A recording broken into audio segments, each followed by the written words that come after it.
নমস্কার, story officially চ্যানেলে আপনাদের প্রত্যেককে স্বাগত। আমি আজকে গরুড় পুরাণের, যেটা আমাদের মানবেরা তারা অনেক, এই মানব শরীর দুর্লভ একটা শরীর। এই মানব শরীর থেকে আমরা যাতে নিচে না নামি, কারণ শাস্ত্রে বলা হয়েছে 84 লক্ষ যোনি পার করে এসে আমরা মানব হতে পারি। তাই এই মানব শরীর পেয়ে আমাদের নিজেদের কর্ম বা নিজেদের দোষে আমরা যেন এই মানব শরীর থেকে পরবর্তীতে আমরা আর নিচে না নেমে আবার পশু যোনিতে না যেতে হয়।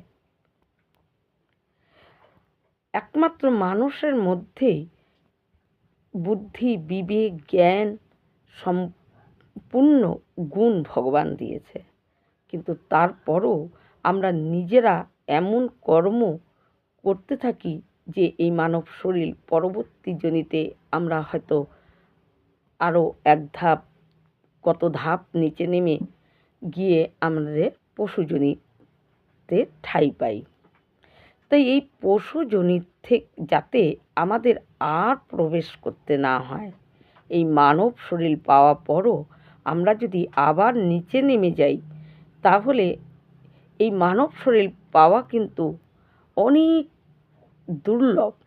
আবার অনেক কাঠ খড় পুড়িয়ে হয়তো এই মানব শরীর আমরা পাব।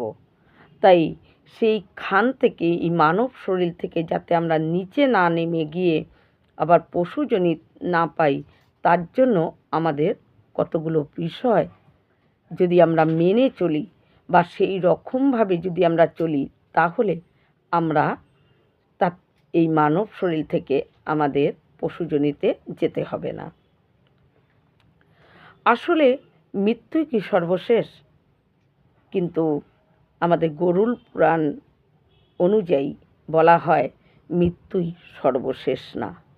আমাদের যখন মৃত্যু হয়, কারণ এই শরীর সেটা তো নষ্ট হবেই, সে নশ্বর, কিন্তু আমাদের আত্মা, তার কোনো দিন মৃত্যু হয় না। তাই আমাদের যখন মৃত্যু হয়, তখন আমাদের আত্মার সঙ্গে আমাদের আশা, আকাঙ্ক্ষা এবং আমাদের কর্ম সমস্ত কিছু তার সাথে যায়, এবং কর্ম অনুযায়ী আমাদের পরবর্তী স্বর্গ, নরক এবং পুনরায় পৃথিবীতে আমাদের আসতে হয়, এবং কোন যোনিতে আসব বা কোন যোনিতে আমাদের ঠাঁই হবে সেটাও তার উপরই নির্ভর করে। কিন্তু এই পশুজনি থেকে নিজেকে, যদি পশুজনি থেকে নিজেকে রক্ষা করা যায়, যে যাতে আমাদের মানব শরীর পাওয়ার পর আমরা আর কিছুটা নিচে নেমে গিয়ে আবার পশু শরীরে যাতে আমাদের ঘুরতে না হয়, তার জন্য আমাদের কিছু কর্ম যদি আমরা করি, তাহলে কিন্তু আমাদের এই পশুজনি আর পেতে হয় না। তাই আজকের বিষয় আমি সেই নিয়েই আলোচনা করব। আসলে একটা পশু, যেমন বাঘ, যখন শিকার ধরে সে অন্য কোনো কিছু চিন্তা করে না, সে শুধু নিজের পেটটার কথা চিন্তা করে। সে নিজের পেট ভরানোর জন্য তার শিকার ধরে সে শুধু নিজের পেট ভরানোর চেষ্টা করে। পশুরা তারা 4টা জিনিসের মধ্যে আবদ্ধ থাকে, সীমাবদ্ধ থাকে, যেমন আহার, নিদ্রা, ভয় আর প্রজন্ম। এই 4টাই তাদের কাজ। আর এই 4টা কাজ তারা অন্যের দুঃখ বা ক্ষমা করার মতন তাদের ভিতরে অন্য কোনো কিছু থাকে না। তাই এই 4টা জিনিসের মধ্যে আবদ্ধ থাকে। কিন্তু একজন মানুষ হয়ে যদি এই 4টা জিনিসের মধ্যে আবদ্ধ, সীমাবদ্ধ থাকে, তাহলে তার পরবর্তীতে তার পশুজনম যোনিতে ঠাঁই পেতে হয়। আর এই পশুজনিতে যাতে আমরা মানব হয়ে জন্মানো পরও যাতে আমাদের পশু যোনিতে ঠাঁই না পেতে হয়, পশু যোনিতে যাতে আমরা ঠাঁই না পাই, তাকে আটকানোর জন্য আমাদের যা করা উচিত। শ্রীহরি ওই পক্ষীরাজ গরুলকে এই সম্বন্ধে তিনি যা বলেছেন সেটাই গরুল পুরাণে লিপিবদ্ধ করা আছে, সংকলন করা আছে।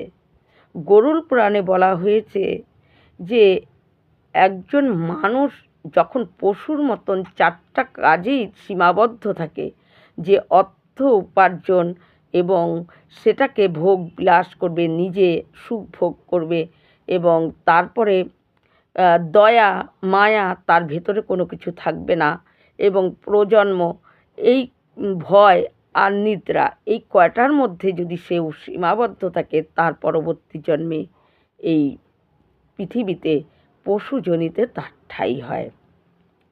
কিন্তু যখন মানুষ হয়ে জন্মেছি, তার ভিতরে ক্ষমা, বিবেক, অনুভব, অনুশোচনা সমস্ত কিছু আমাদের মানুষের মধ্যে আছে।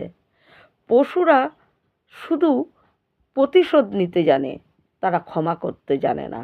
কিন্তু একজন মানুষ, তার ভেতরে তাকে ক্ষমা করার মতন যদি তার মনোবৃত্তি থাকে এবং অন্যের দুঃখ অনুভব করার মতো শক্তিও তার ভেতরে থাকে, কিন্তু যখন নিজের কর্মের দ্বারা রোজগার করে সেই রোজগারের কিছু অংশ যদি কোনো সাহায্য করা যায়, বা কাউকে অসহায়কে দান করা হয়, বা অভুক্তকে কিছু অন্ন খাইয়ে, মানে অন্ন দান করা হোক বা তাকে খাওয়ানো হোক, করা হয়, তাহলে তার ভিতরে যে আত্মা, সে হলো একটু মানে একটু উঁচুতে তার উঠে যায়। তখন তার সাত্ত্বিক প্রবৃত্তি তার ভেতরে আসে। আর সাত্ত্বিক প্রবৃত্তিতে যখন কোনো মানুষ চলে, যেমন দয়া করার মতন তার মনোভাব, কেউ অভুক্ত থাকলে তাকে একটু ডেকে খাওয়ানো, বা কাউকে অসহায়কে সাহায্য করা, এই সমস্ত জিনিসগুলো যখন কোনো মানুষের তার অনুভব দ্বারা সে বুঝতে পারে এবং সেগুলো করে, তখন তার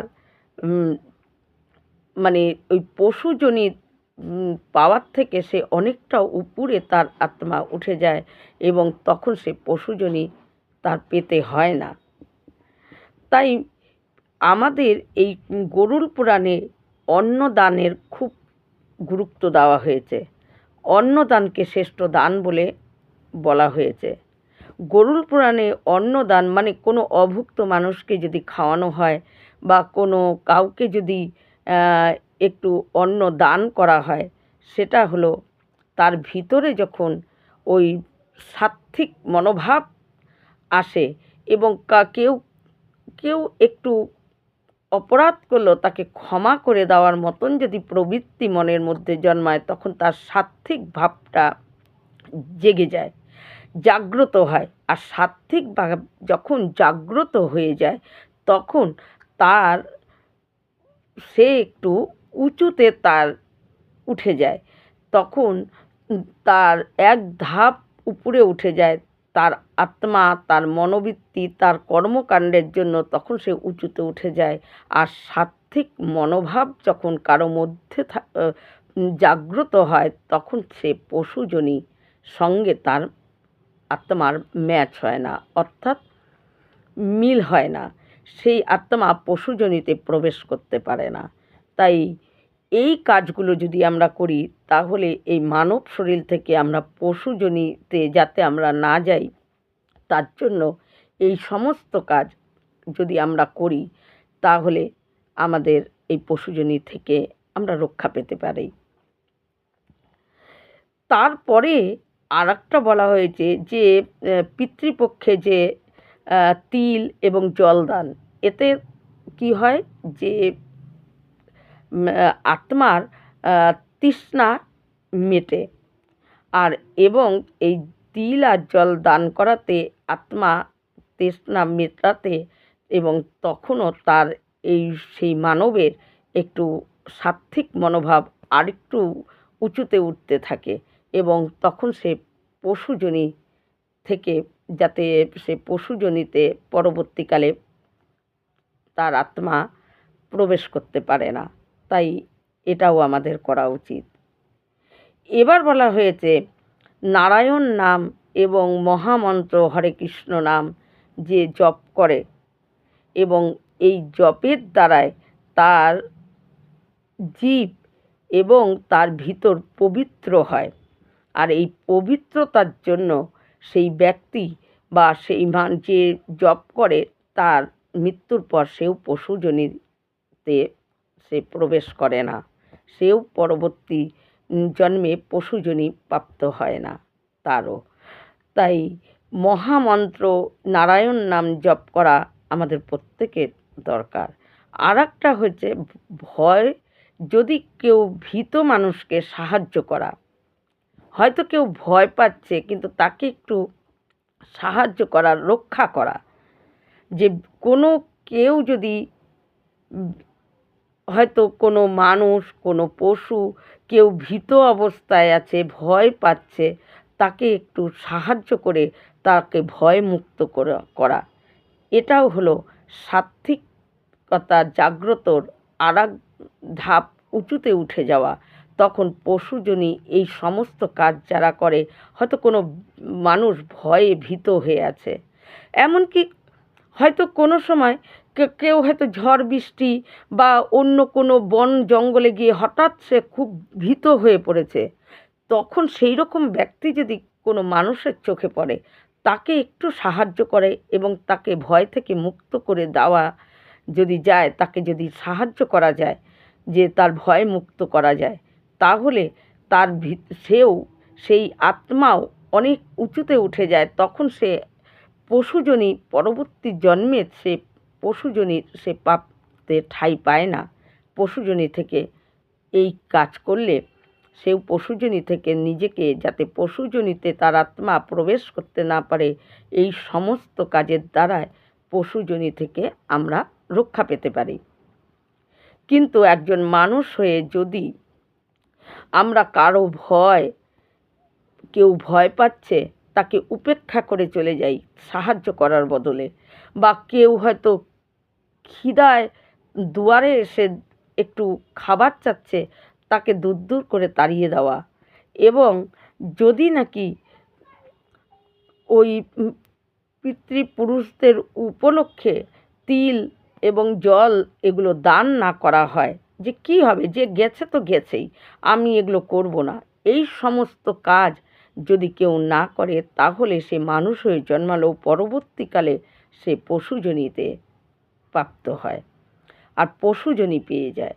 আর একবার মানুষের থেকে যদি পশুজনিতে যাওয়া যায়, এতটা নিচে নেমে যাওয়া যায়, তাহলে এই মানব শরীর দুর্লভ শরীর, এই মানব শরীরে ফিরে আসতে তার অনেক বছর, অনেক হাজার হাজার বছর তার কেটে যায়, তবুও মানব শরীর পাওয়া এতটাই দুর্লভ।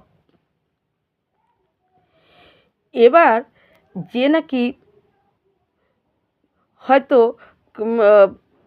কাউকে সামান্য একটু অপরাধ করেছে, তাকে ক্ষমা করে দেওয়ার মতন তার মনোবৃত্তি নেই, প্রতিশোধ নেওয়ার মতো মনোবৃত্তি।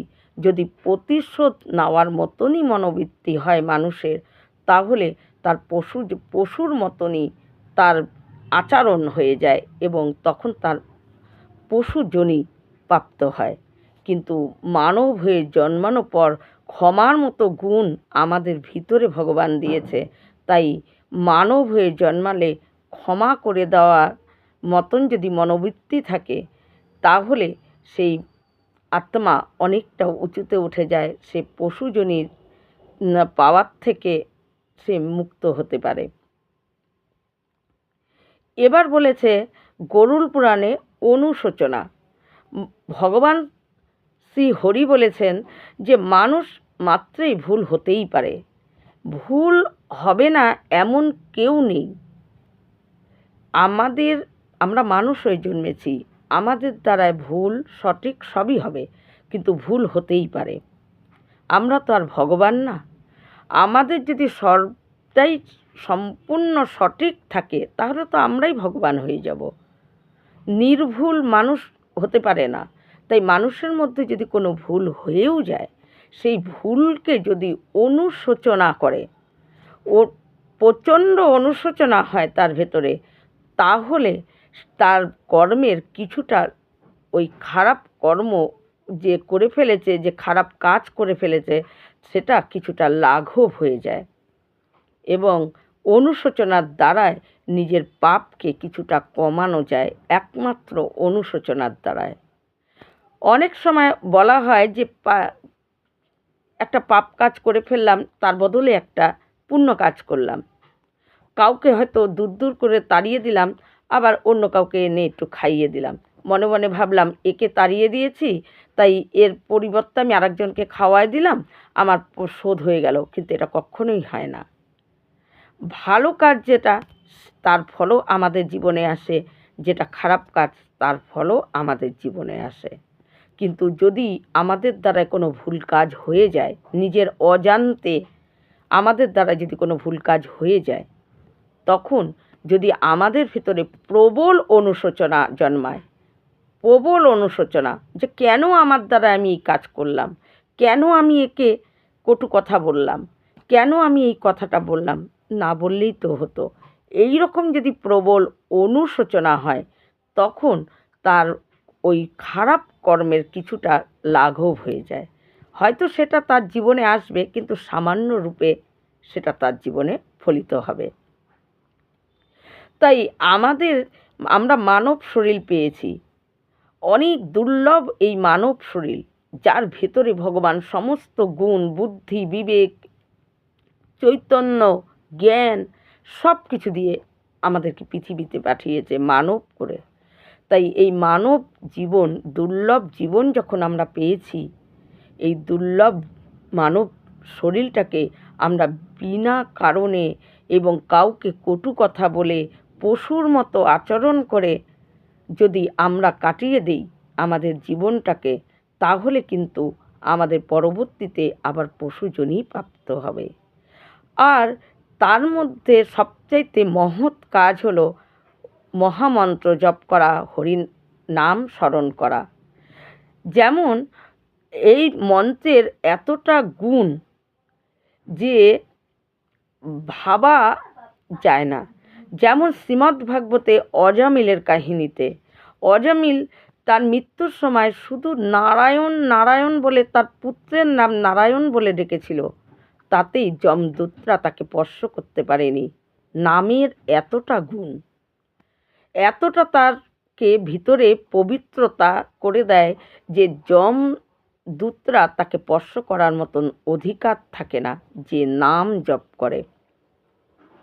কিন্তু শ্রীমদ্ভাগবতে ভগবান শ্রীকৃষ্ণ আর একটা কথাও বলেছে, মানুষ মৃত্যুর সময় যা চিন্তা করে, যা ভেবে তার মৃত্যু হয়, পরবর্তী জন্ম তার তাই নিতে হয়। তাই মানুষের যখন মৃত্যু আসে, তখন তার অবচেতন মনের আর কাজ করে না। তখন সে ভিতরে যেটা চিন্তা করে, তাই যদি ভগবানের নাম অভ্যাস না থাকে, তাহলে সেই মৃত্যুর সময় তখন তার হরি নাম বা কৃষ্ণ নাম তার মুখে আসবে না। তার আশা, আকাঙ্ক্ষা, এই সমস্ত চিন্তাগুলোই তখন তার ভিতরে হতে থাকবে। তাই এই আশা, আকাঙ্ক্ষা সহকারে যখন কারো মৃত্যু হয়ে যায়, তখন তার আত্মা, তার কর্ম, তার আশা, আকাঙ্ক্ষা তাকে সঙ্গে নিয়ে সে চলে যায় এবং সেই কর্মফল অনুযায়ী তার স্বর্গ, নরক এবং পরবর্তী জন্মে পৃথিবীতে কোন যোনিতে ঠাঁই পাবে সেটাকে নির্ভর করে। তাই মানব হয়ে আমাদের শরীর পেয়েছি, এই দুর্লভ মানব শরীর পেয়েছি, আমাদের ভিতরে ক্ষমা ভাব এবং কোনো অভুক্তকে একটু অন্ন দান করা এবং অনুশোচনা, আর কেউ ভয়ে ভীত হয়ে আছে তাকে ভয় থেকে মুক্ত করা, এই সমস্ত মানব হয়ে আমাদের এই কাজগুলো করা অবশ্যই দরকার। আর এই কাজগুলো যদি আমাদের জীবনে, আমাদের মনের প্রবৃত্তিতে এই কাজগুলো করার মতো ইচ্ছা থাকে, তাহলে আমাদের পরবর্তী জন্মে এবং আমাদের এই মানব জন্ম থেকে একদম নিচে নেমে গিয়ে কোনো পশু যোনি, কীট পতঙ্গ যোনিতে আমাদের প্রবেশ করতে হয় না। তাই আমরা পরবর্তীতে যাতে এই দুর্লভ মানব হয়ে এবং আরও ভগবানের নাম জপ করার মতো মনোবৃত্ত নিয়ে এবং ভগবানকে স্মরণে রাখার মতন বুদ্ধি নিয়ে যাতে আমরা পৃথিবীতে আবার পুনরায় জন্মগ্রহণ করে নিজেকে মুক্ত করতে পারি। এই মুক্ত হওয়ার পথ একমাত্র মানব শরীর। অন্য কোনো যোনিতে আমরা যখন প্রবেশ করি তখন আমরা মুক্তি কিছুতেই পেতে পারি না। একমাত্র মানব শরীরই মোক্ষ লাভ করতে পারে। তাই এই সমস্ত কাজের দ্বারাই আমরা নিজেদেরকে এই জন্ম মৃত্যুর চক্রের থেকে মুক্তি পেতে পারি। এই রকম ভিডিও পাওয়ার জন্য আমার চ্যানেলটিকে সাবস্ক্রাইব করবেন। নমস্কার।